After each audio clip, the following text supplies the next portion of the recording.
I sat in the corner of the living room, a ghost haunting my own house.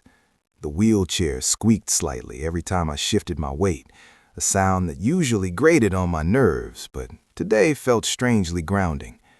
My legs were covered by a thick, scratchy plaid blanket that Sarah insisted on tucking in so tightly it cut off circulation to my toes. It was July. The air conditioning was humming, but the house was stifling, thick with the smell of burnt toast and the sour, pervasive scent of greed. I stared at the television. It wasn't on a channel.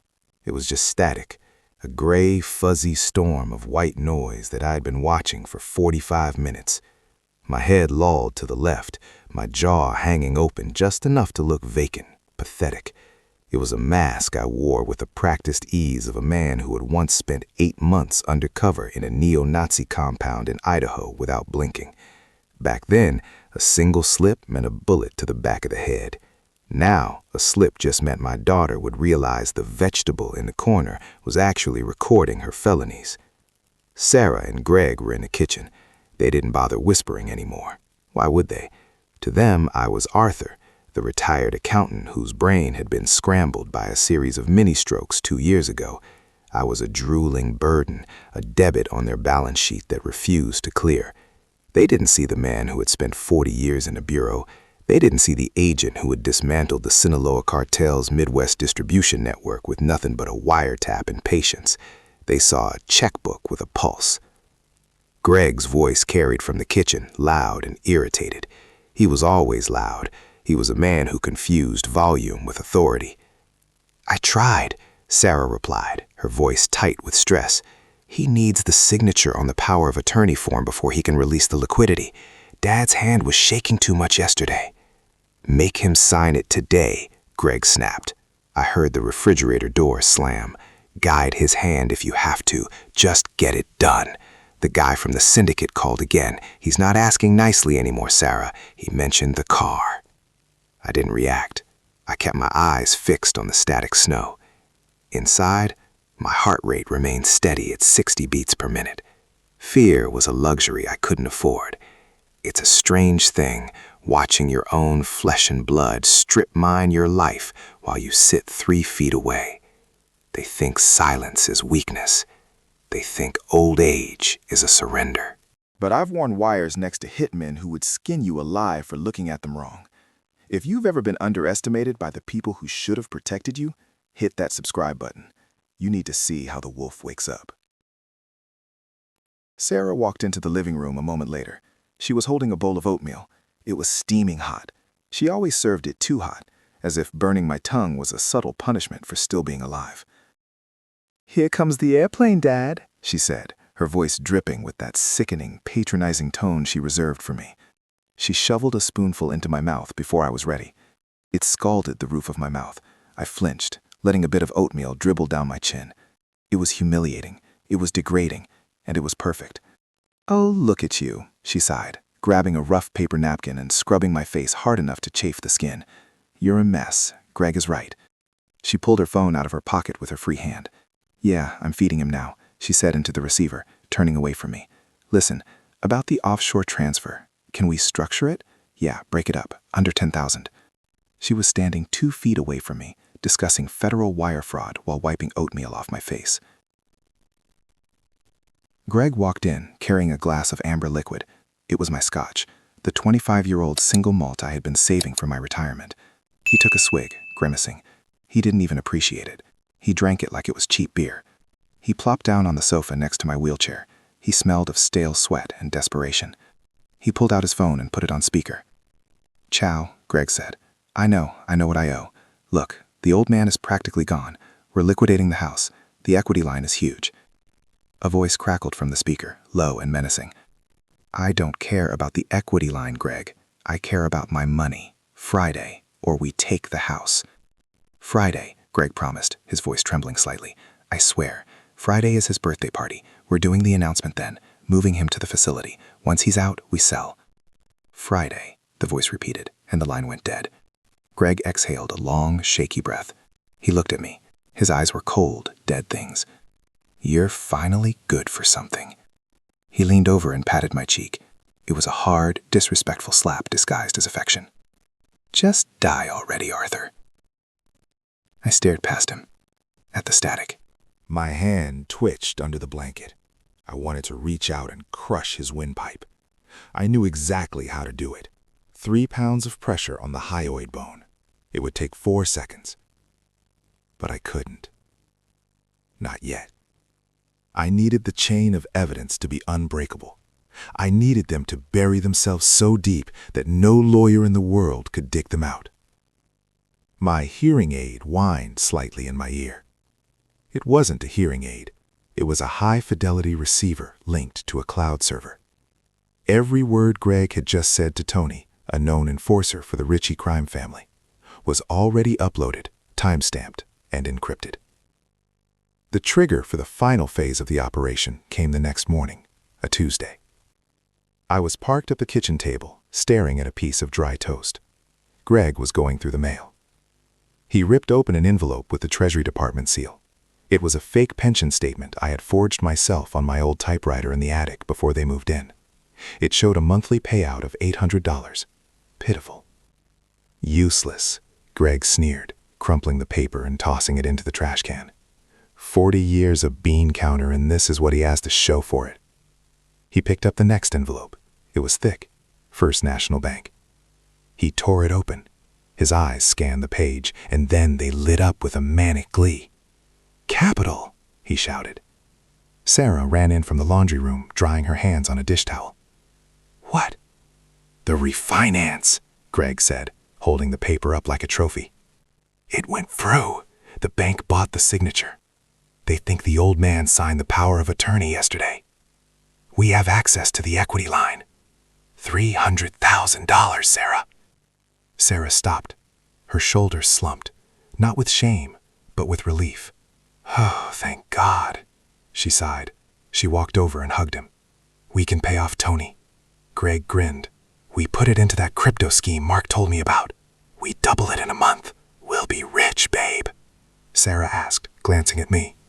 "If we take the equity?" Greg scoffed. "He doesn't need premium care. Shady Pines has a Medicaid bed opening up. He won't know the difference." Sarah looked at me. I kept my expression slack, drooling slightly onto my shirt. She studied my face, searching for a trace of the father who had paid for her college, the father who had walked her down the aisle. "You're right," she said, turning back to Greg. He's comfortable here, but he'll be fine there too." I felt a cold, professional rage settle in my gut. It wasn't the heat of anger. It was the chill of clarity. It wasn't just the theft of my house. It wasn't just the money. It was the ease with which my daughter justified erasing me. She was signing my death warrant. Shady Pines had a mortality rate 3 times the state average, and she was calling it survival. But I couldn't break cover yet. I needed the money trail to be undeniable. I needed them to physically move the funds. Conspiracy was one thing. Wire fraud and money laundering were another. I needed them to commit the felony on tape, with federal agents witnessing the transaction. I waited. That night, the house fell silent. The senile old man routine required me to sleep 18 hours a day, which meant I was wide awake at 2 a.m., my mind sharp and restless. I slipped out of bed. My movements were silent and precise. No shuffling, no groaning. I moved with the grace of a predator, my bare feet making no sound on the hardwood floor. I knelt down. My knees didn't creak. I removed the grate with a small screwdriver I had palmed from the kitchen drawer weeks ago. I reached into the ductwork and pulled out the package I had stashed there.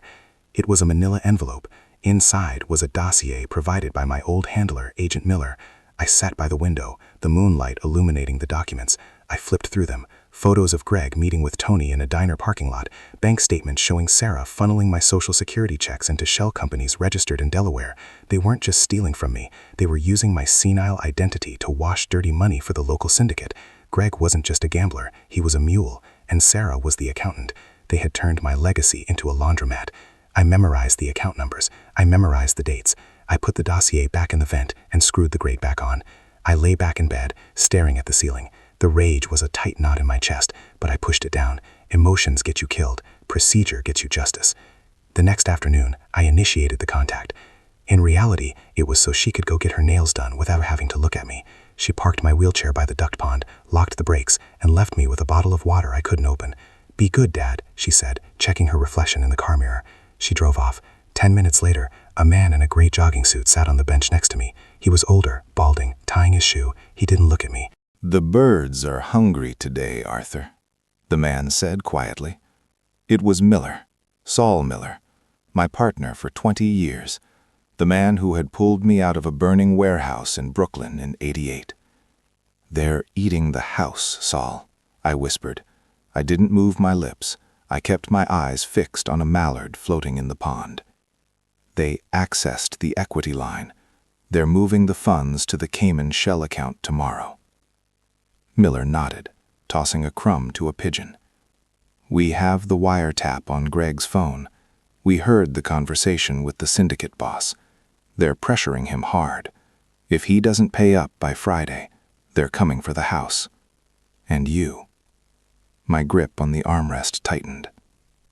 "You, specifically," Miller said. "Greg is useful to them. You're a liability." "I need the sting set for Friday," I said. "They invited the whole neighborhood to keep up appearances."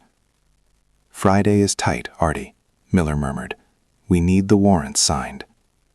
"Push him," I hissed. "Tell him I have the transfer codes. Tell him Greg is moving 300 grand of dirty money through a federally insured bank on Friday morning.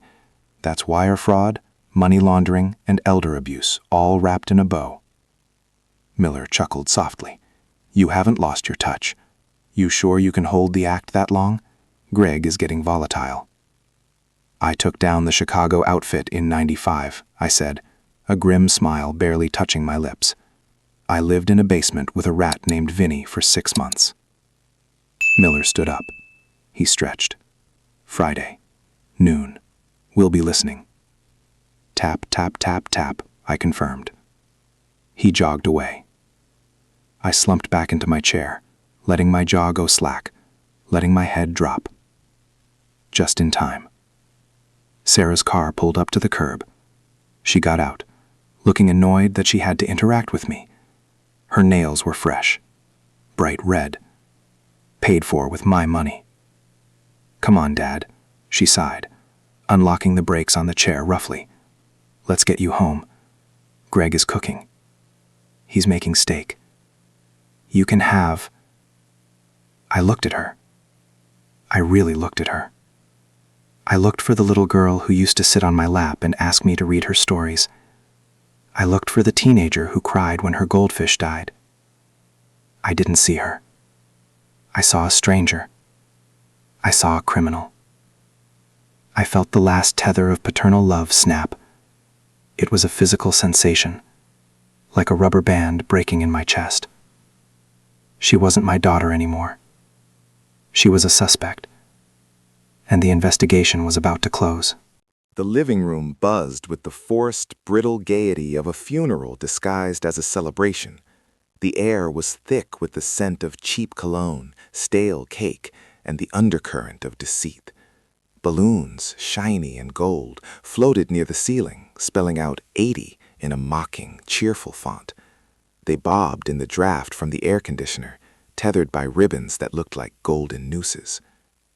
I sat in my wheelchair in the corner, a designated prop in the theater of my own demise. A party hat was strapped to my head, the elastic digging into the soft skin under my chin, itching like a fresh scab. In my lap, a paper plate sagged under the weight of a slice of sheet cake I hadn't touched. The frosting was a violent shade of blue, melting slowly into the cardboard.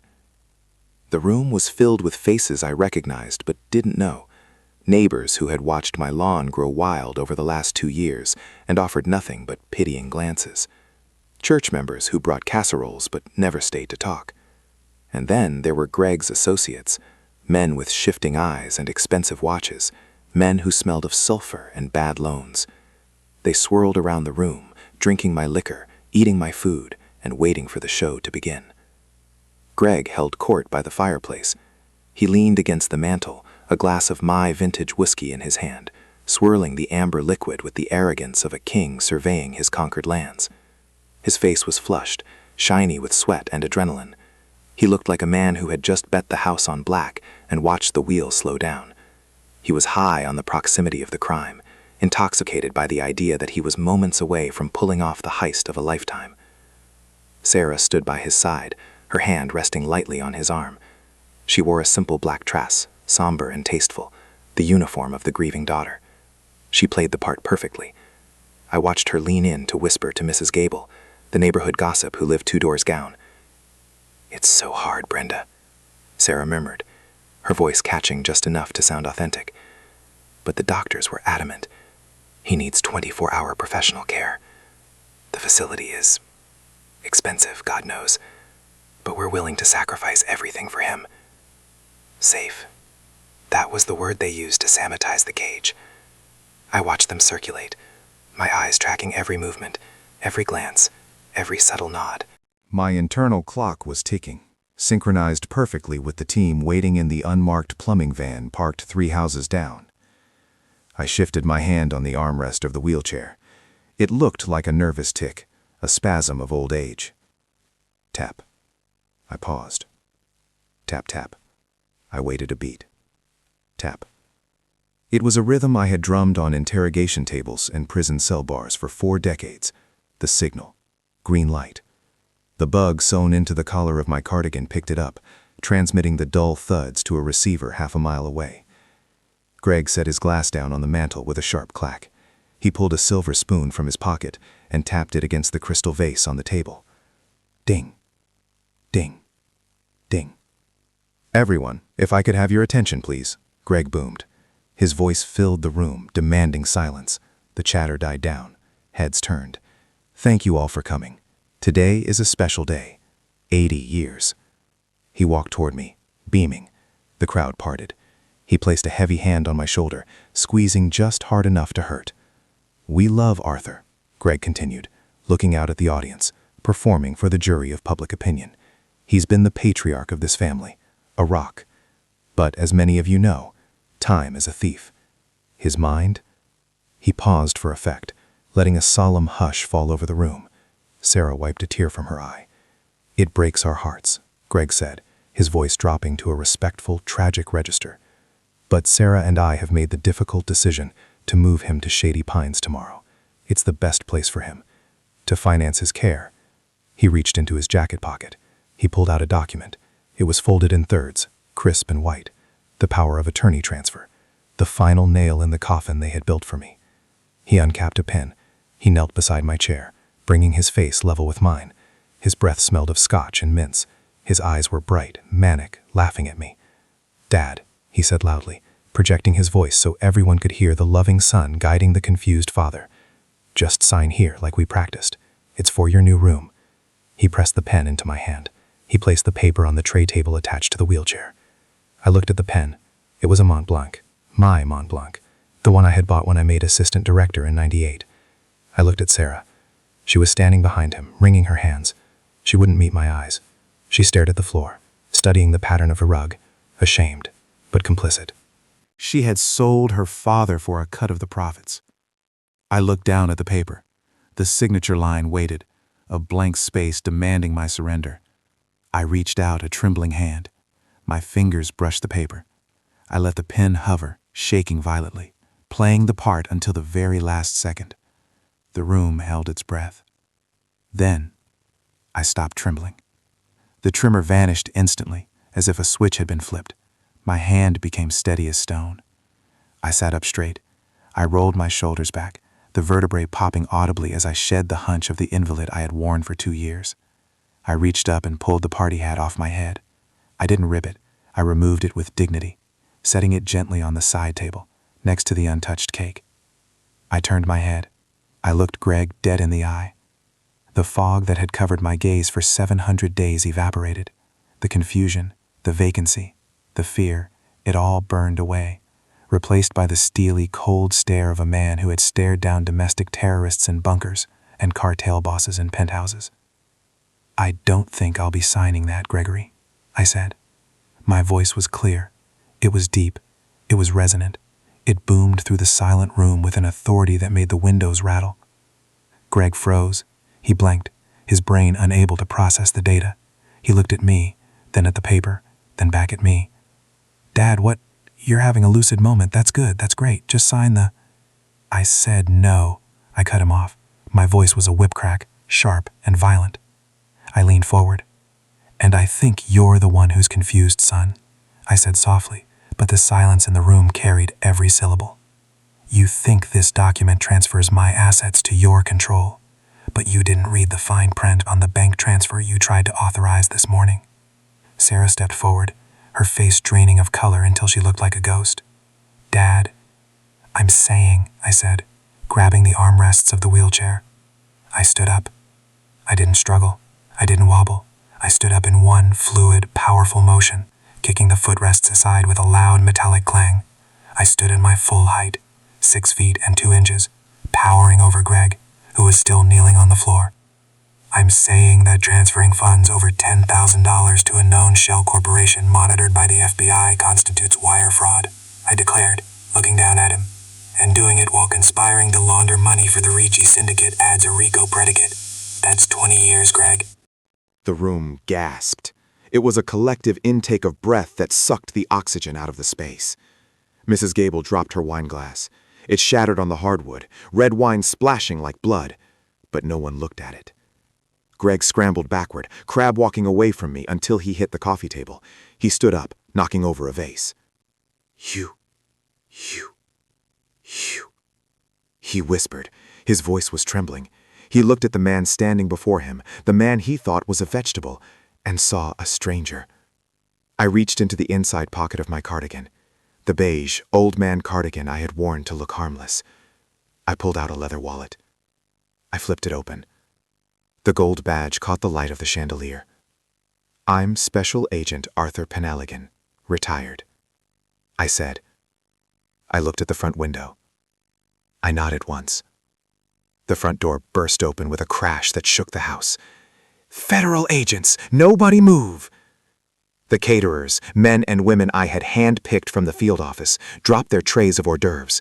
They drew sidearms from holsters concealed under their aprons. The room erupted into chaos. People screamed. Neighbors dove behind sofas. Agent Miller stepped through the front door, flanked by a tactical team in full body armor. He looked at me and winked. I stood still in the center of the storm I had summoned, an island of calm. Greg panicked. He looked at the door, then at the kitchen. He turned to run for the back exit. He didn't make it 2 steps. I moved. I didn't move like an 80-year-old man. I moved like a weapon. I grabbed his wrist as he tried to pass me. My grip strength, which I had been hiding for years, clamped onto his arm like a vice. I twisted his arm behind his back, using his own momentum against him, and slammed him face first into the wall. He grunted, the air leaving his lungs. I leaned in close to his ear. "You have the right to remain silent," I whispered, my voice cold as ice. "I suggest you use it. I have 3 years of recordings of you talking, Greg." Across the room, 2 agents grabbed Sarah. They spun her around. The click of handcuffs was audible over the screaming. "Daddy!" she wailed, looking at me with wide, terrified eyes. "Daddy, please! We needed help!" "You didn't ask for help," I said, looking at her. I didn't feel anger. I didn't feel hate. I felt a profound, hollow emptiness. You asked for a victim. They dragged them out. I watched my daughter and her husband being hauled out of the house they tried to steal, past the stunned neighbors who had come to eat my birthday cake. The flashing lights of the cruisers painted the living room walls in strobes of red and blue. Miller walked over to me. He holstered his weapon. "Clean sweep, Audie," he said, clapping me on the shoulder. "The syndicate boss was picked up 5 minutes ago based on the wiretap from your hearing aid. He was eating lunch at the club. Never saw it coming." I looked at the empty wheelchair. I looked at the party hat sitting on the table. "I never lost it, Saul," I said quietly. The house cleared out slowly.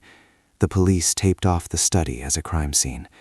The neighbors were ushered out, whispering, looking back at me with a mixture of fear and awe. I walked out onto the front porch. The evening air was cool and crisp. It smelled of rain and exhaust. I stood there. No cane, no wheelchair, no blanket. I watched the last police car fade into the distance, carrying the last of my family away. I was alone. The house was empty. My legacy was secure, but there was no one left to leave it to.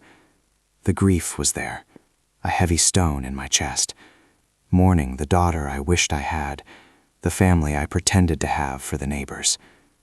But as I looked out at the street, I took a deep breath. I filled my lungs until they ached. It was the first breath of clean air I had taken in 2 years.